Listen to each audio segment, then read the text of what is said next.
and answer questions 21 to 26. Ed, how are you getting on with the reading for our presentation next week? Well, okay, Ruth, but there's so much of it. I know.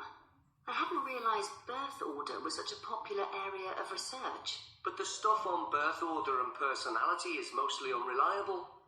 From what I've been reading, a lot of the claims about how your position in the family determines certain personality traits are just stereotypes with no robust evidence to support them. Okay, but that's an interesting point. We could start by outlining what previous research has shown. There are studies going back over 100 years. Yeah, so we could just run through some of the typical traits. Like the consensus seems to be that oldest children are generally less well adjusted because they never get over the arrival of a younger sibling. Right, but on a positive note, some studies claim that they were thought to be good at nurturing. Certainly in the past, when people had large families, they would have been expected to look after the younger ones. There isn't such a clear picture for middle children, but one trait that a lot of the studies mention is that they are easier to get on with than older or younger siblings. Generally eager to please and helpful, although that's certainly not accurate as far as my family goes. My middle brother was a nightmare, always causing fights and envious of whatever I had. As I said, none of this seems to relate to my own experience. I'm the youngest in my family, and I don't recognize myself in any of the studies I've read about. I'm supposed to have been a sociable and confident child who made friends easily, but I was actually terribly shy. Really? That's funny. There have been hundreds of studies on twins, but mostly about nurture versus nature. There was one on personality which said that a twin is likely to be quite shy in social situations because they always have their twin around to depend on for support. My cousins were like that when they were small. They were only interested in each other and found it hard to engage with other kids. They're fine now, though.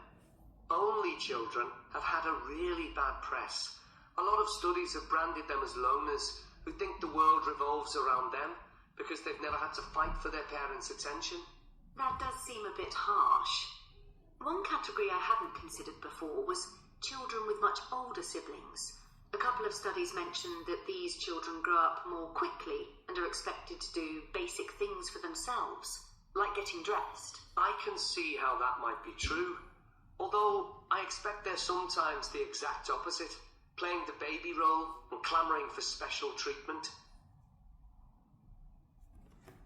Before you hear the rest of 27 to 30. What was the problem with most of these studies, do you think? I think it was because, in a lot of cases, data was collected from only one sibling per family, who rated him or herself and his or her siblings at the same time.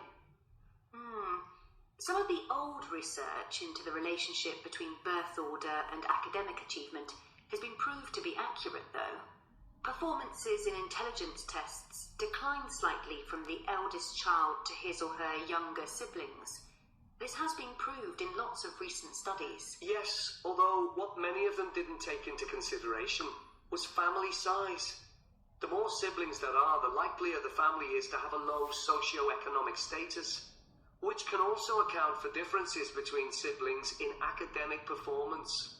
The oldest boy might be given more opportunities than his younger sisters, for example. Exactly. But the main reason for the marginally higher academic performance of oldest children is quite surprising, I think. It's not only that they benefit intellectually from extra attention at a young age, which is what I would have expected. It's that they benefit from being teachers for their younger siblings by verbalizing processes. Right. And this gives them status and confidence, which again contributes in a small way to better performance. So, would you say sibling rivalry has been a useful thing for you? I think so.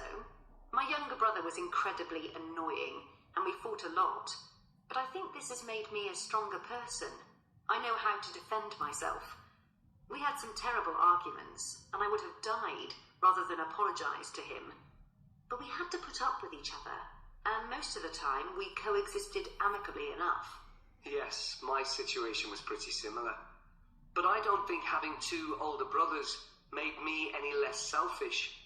I was never prepared to let my brothers use any of my stuff. That's perfectly normal.